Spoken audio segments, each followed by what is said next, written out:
Hey, it's Mike here. I actually have COVID. That's partly the reason why I'm wearing something hooded. But this was actually going to be part of my Halloween costume from before. Now it's past Halloween, and since I have COVID, this actually feels a little bit better to wear because it keeps me a little bit warm. All right. Anyway, Astro.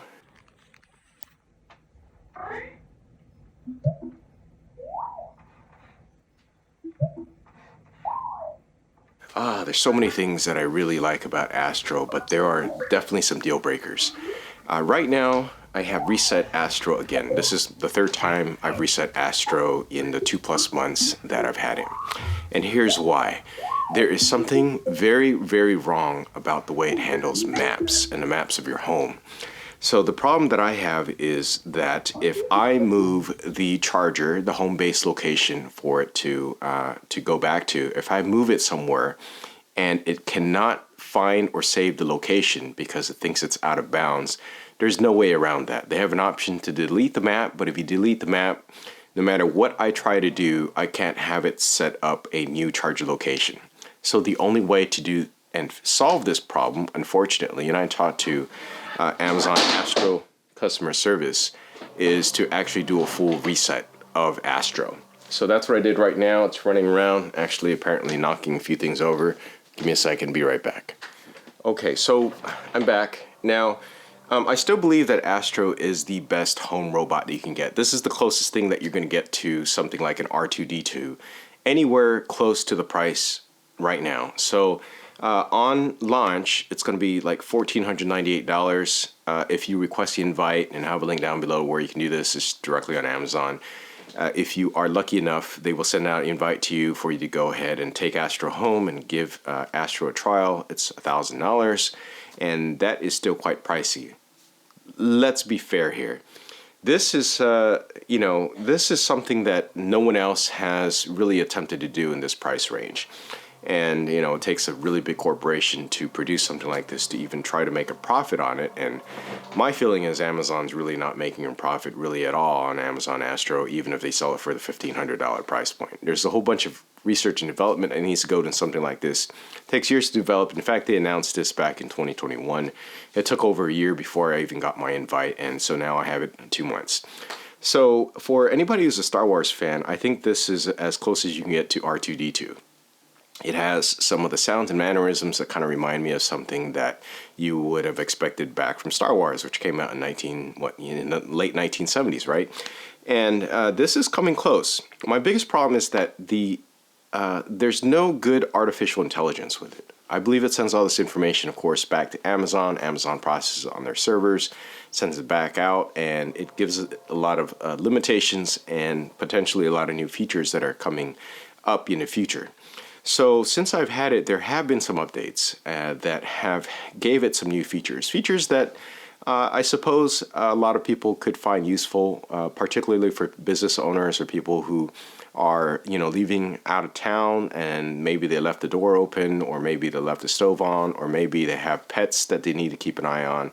I think there is almost nothing better than the Amazon Astro robot to help you do that. Now, if you're interested in more details about that, I talk about that in my first video with the unboxing first impressions.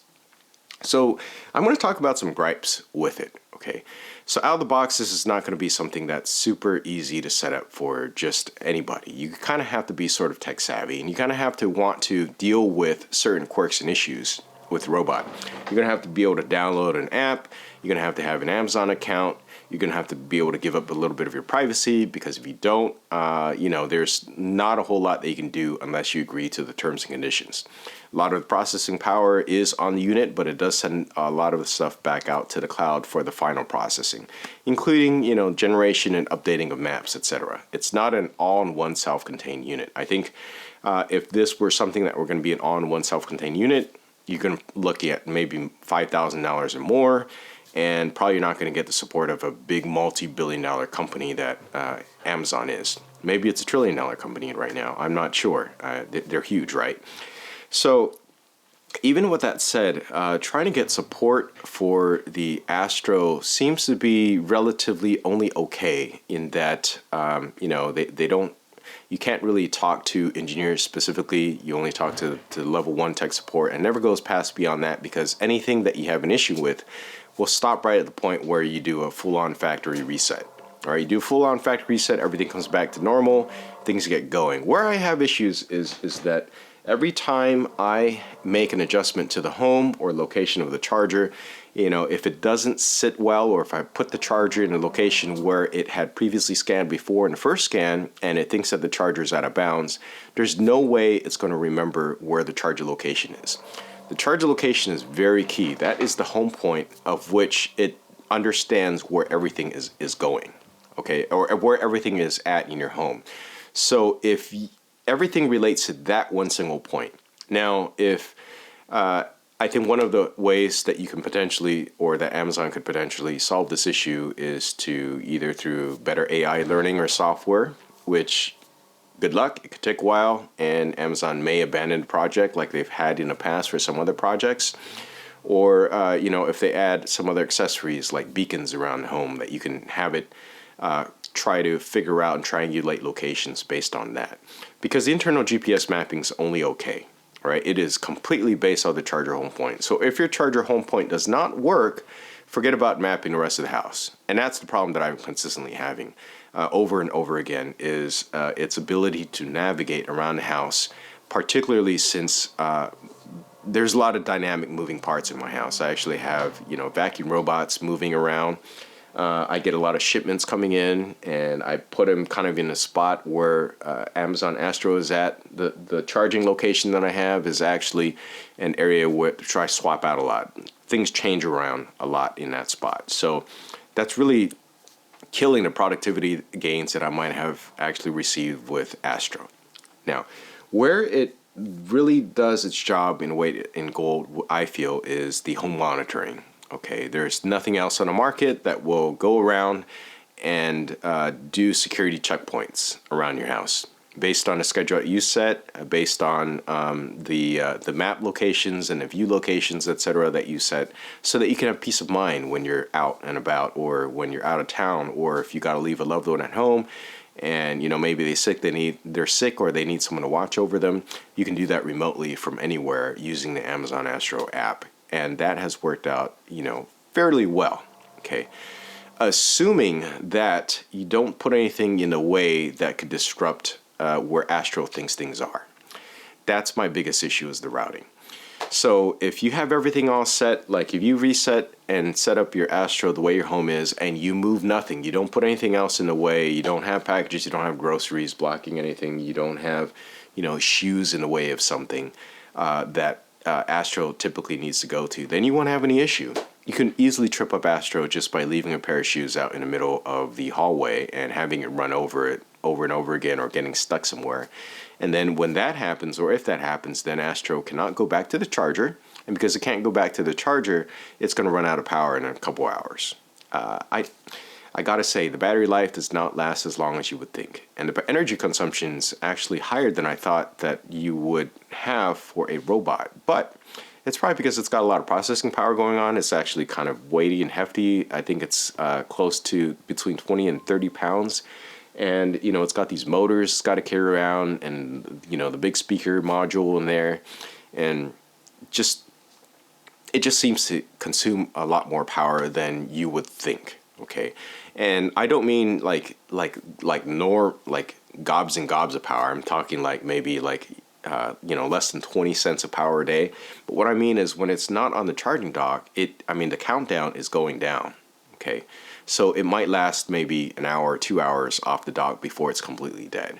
And when it's completely dead and you have no one to move it back to the dock, you basically have a paperweight that's just sitting there, a very expensive paperweight. So if you're out on a vacation, you want to check in on a home, and it somehow got stuck somewhere because you didn't tidy up your home before you left, and didn't do a test run before you left to let it do a whole security patrol to see how well it works, you just basically got nothing. It's a complete dead paperweight. Now, when everything's working, it's great though. So for instance, if it hears a noise coming from somewhere, it'll go investigate something weird going on in house. It'll go investigate. Someone rings the doorbell, you can have it set to go, you investigate if it hears something that seems a little bit off, and you get a notification on the app.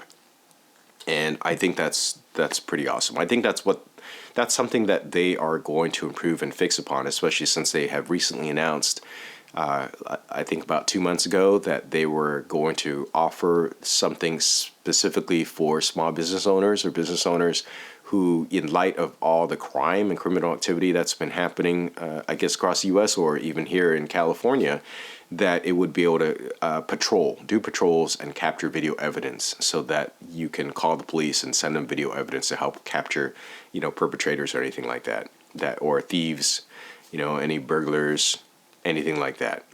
So I think that's really good. Here's something that might really mess you up, though, when it comes to that. And that all hinges on something called the Ring Protect Pro or Plus program. You get 6 months free with it, but after that, you got to pay, regular monthly fee or an annual fee to keep some of these awesome features. Now, I have a link down below. You can check out what some of those features are if you have paid versus unpaid. But some of those cool features are going to be something that you're going to have to pay for, which is great if you are in a Ring ecosystem. Okay, it doesn't work so well with other alarm systems. Okay, so case in point of this is that with its patrols moving around, unless you have some sort of pet mode, let's say you use a third-party alarm system, and then you tell Astro that you're heading out and you want it to guard the home, okay, it's going to go around and patrol things. Now, during these patrols, it might set off your alarm system, which, as you can see, could be a problem because the two of them, they don't communicate. So it's going to set off the alarm and, cause issues. Then you got to disarm the alarm, and then you got to go in Astro, and, you got to adjust different modes. You got to adjust the motion detection modes and all that stuff and make it work. And that's just a big hassle, right? So if you're going to get this, you want to rely, or if you're in Ring ecosystem, it's going to work out a little bit better. But even then, I've noticed that even though I have the Ring alarm system going on, sometimes with the movement of Astro, because it's bumping into things, because ready to learn more about the important rooms in your home. To begin, say it just finished exploring the home, so it's gonna ask me to do a home tour. Okay. Anyway, so because there could be some issues with it navigating around the house, it could bump things and set off certain things that then would potentially set off the alarm. Okay. Another thing. The person detecting mechanism seems to go off when we have a entryway coat hanger, and for whatever reason that kind of provides a silhouette of a person. So if it is within line of sight or view of the patrol, it's going to think that is a person, and then it's going to try to when it thinks that there is a person that is unrecognized, it's going to follow that person, shoot a lot of video of it, and then also, try to make a determination of whether or not this is something that is going to set off an alarm. And if you don't respond, or it can't figure out who the person or unrecognized person is, then it will set off its own alarm. It'll set off its own alarm, and it'll flash some lights, and it'll set off basically its own alarm. Okay. And it could set off some dog barking sounds as well. And that is something that we have found to have happened just simply because we have a coat rack that just so happens when we have coats on it certain way, it kind of looks like a person. So the AI, artificial intelligence recognition technology, isn't completely all there. My understanding is Amazon is going to be improving on this and allow it to recognize certain objects in the future. But, these are all promises for something that may or may not happen, and may or may not happen well enough for you. So where it stands right now is that this is not something that I'm going to recommend for anybody in particular, because, $1,000 is still $1,000. You can do a lot with $1,000 these days, still, even with the inflation. And the fact that after 6 months, you're going to want to pay a monthly fee to do all that stuff. And if you're not fully in the Ring ecosystem, it doesn't really necessarily make a whole lot of sense for everybody. Now, some people were talking about in terms of personality that the Astro has, and I have a feeling that it doesn't quite completely feel like a pet or companion, so to speak. For us, when we're using it, sometimes it does feel that way, because misbehaves sometimes because it runs into certain things. It gets stuck somewhere, so then it needs some help. It makes some noises when it can't figure out certain things, and then then it just makes like an annoying beep to let you know that, hey, it needs a little bit of help. It's kind of like a dog. I guess you can think of it that way. And for some people, that might be interesting. For someone like my wife, who isn't really interested in pets, she doesn't really care for anything like that. So in that sense, it's kind of like pet-like. But as far as a companion, I don't feel like Astro is a really great companion. I mean, Astro's, it's almost like having Amazon's favorite voice assistant around, okay, on wheels, and also able to do certain things, but none of it really well. So for instance, if I ask Astro to go ahead and come here, it's not smart enough to know where here is, okay? Now, if you tell it to find someone, it could go around searching for that person, but it's not always successful. And yeah, you can give it some hints, okay? But I found that has only been somewhat useful. Only somewhat useful. Now, here's where it is pretty useful, is that if you want to set up a reminder for a particular person at a particular date and time, it will do that. Okay, so I can just tell Astro to remind a certain person or send a message on a certain date, and it will set an alarm and go try to find that person. When it finds that person via face recognition, it will show the message on a screen and possibly even say what the message is on a screen. I think I've heard Astro do that, and that could be pretty useful. If only for the fact that I didn't have to reset my Astro and lose all those future reminders, that would have been great. But right now I can't rely on it because there might have been some reminders that I've had Astro to go ahead and set up. And because I had to reset Astro, all of those, I believe, are lost. Yeah. So it's really a bit of a mixed bag. So just know this is very much feel like a first day edition. I would wait for Astro 2 to come out or some other major software update before you jump into something like this. Let me know if you have any questions down below about that. I know some people would ask me about some of the characteristics and stuff. Astro has not changed its personality over the course. It doesn't learn or change. In fact, the most mannerisms that you get out of it seem to be when you first start it up. That's the most you can get. It's not going to get much more than that, and plus it shows off all the different facial expressions that Astro does. Astro does weird expressions from time to time by itself. It also tries to seek attention when it thinks that it might hear you or see someone around the house, and so you just know that Astro's there, kind of like a living being, I guess. But Astro doesn't really do much of anything out that. Every once in a while, say it'll go and hang out with someone, and for the most part, that's about it. It just comes along and just kind of just sits there in case you need Astro to do anything. All right.